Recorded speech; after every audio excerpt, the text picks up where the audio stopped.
Tiene la palabra el diputado Raimundi. Gracias, presidenta. Bueno, así como hace un ratito y con mucha honestidad intelectual y respetuosamente la diputada Sesma dijo que no iba a acompañar esta ley por sus íntimas convicciones, yo adelanto cuál es la razón fundamental por la cual voy a apoyar esta ley y son mis más íntimas convicciones.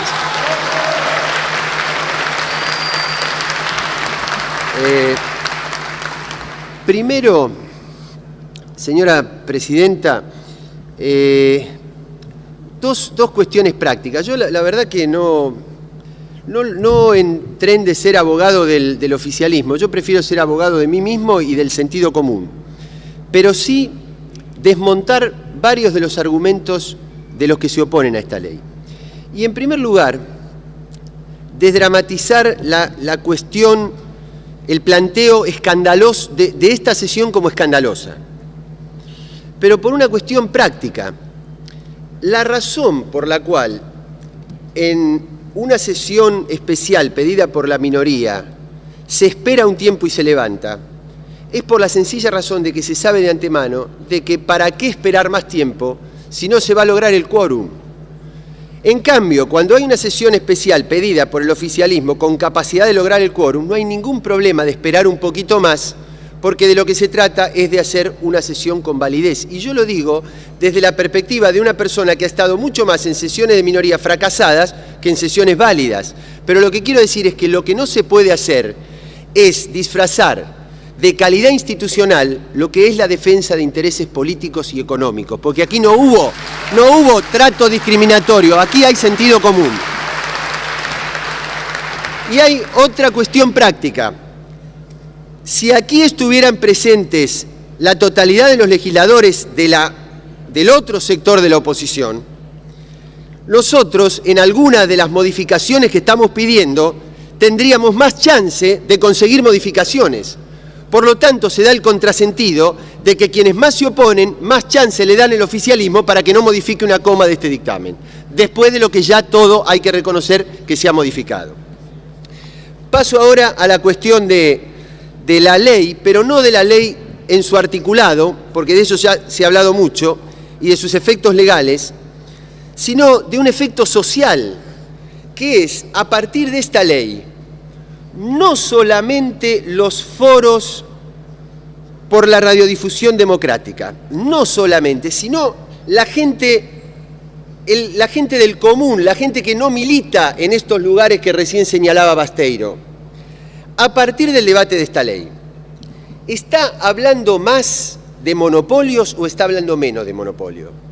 ¿Se está hablando más de grupos o menos? ¿Se está hablando más de concentración, de intereses, de negocios o menos? Se está hablando más.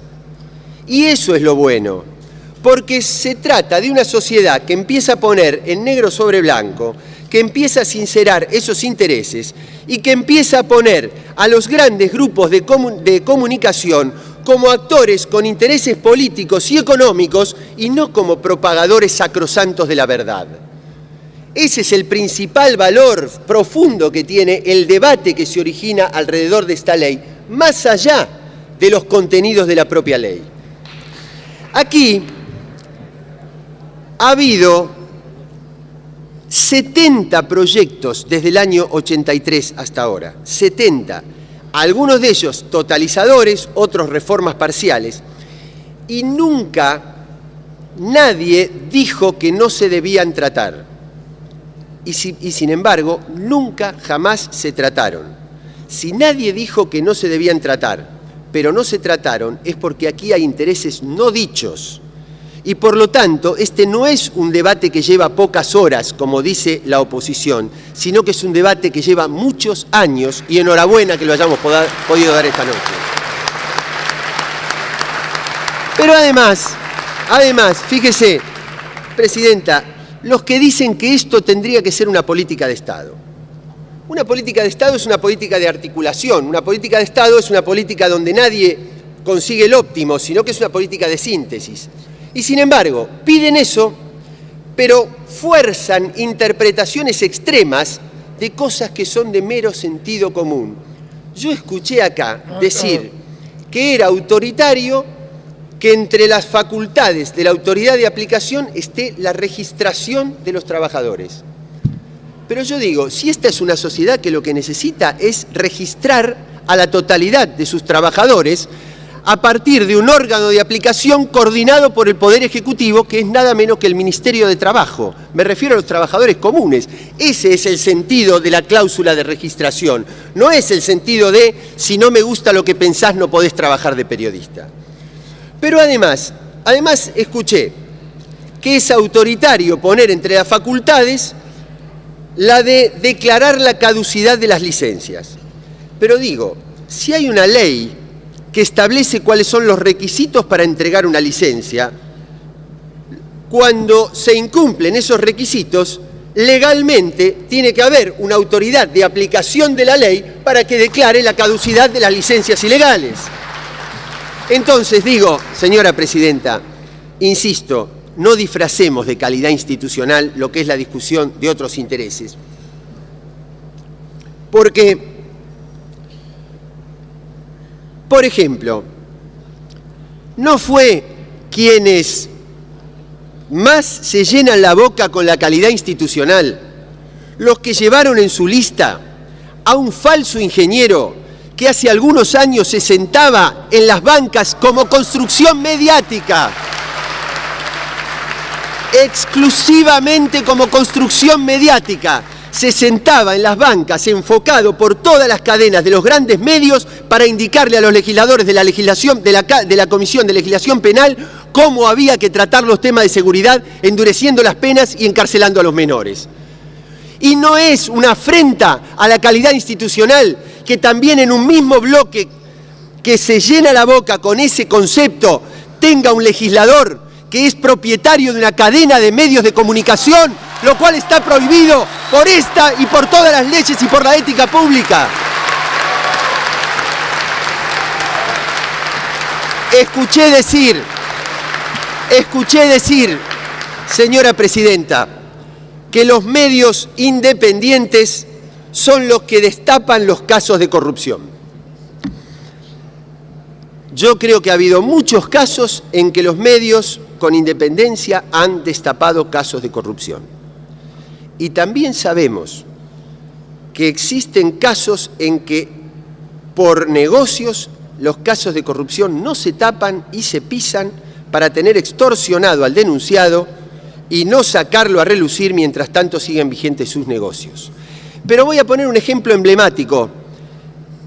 Yo digo, ¿cómo puede ser que se habló mucho más de la visita de la Comisión Interamericana de Derechos Humanos en el 30 aniversario que en el momento en que estuvo? ¿No es ese el paradigma más absoluto de la corrupción como terrorismo de Estado en la Argentina? Y me pregunto, ¿nada tendrá que ver con haber tapado aquella visita y ocultado lo que pasaba en el país, porque esas mismas cadenas de medios compraban a precio vil la empresa que les proporcionaba el papel para editar las ediciones de sus diarios? Entonces, señora presidenta, termino. Que se ha dicho que este gobierno y otros gobiernos han hecho acuerdos con los medios que hoy denuncian, es cierto. Pero si yo lo miro del otro lado, hay medios, es decir, si el gobierno hizo alguna vez algún acuerdo con un medio y ahora, porque rompió ese acuerdo, lo enfrenta, tengo que decir que ese medio también hizo acuerdo con ese gobierno y en aquel momento el gobierno era bueno y ahora no es bueno por los negocios que se acaban de romper. Señora presidenta, termino, resumo y perdón por la dilación del tiempo, resumo en dos frases finales. Primero, apoyo este proyecto porque creo que ayuda a diversificar los mensajes en esta realidad y para no tener uno solo. Y apoyo este proyecto porque es cierto que hay que dar una batalla para que el periodismo y los medios sean independientes del poder político. Pero ¿sabe una cosa? a mí me parece que hay que dar una batalla mucho más importante en este momento, que no es la etapa del control del Estado, sino de la sociedad de información. Y es tratar de que la política sea independiente de las grandes cadenas periodísticas y de los grupos de los medios de comunicación. Muchas gracias. Gracias, diputado.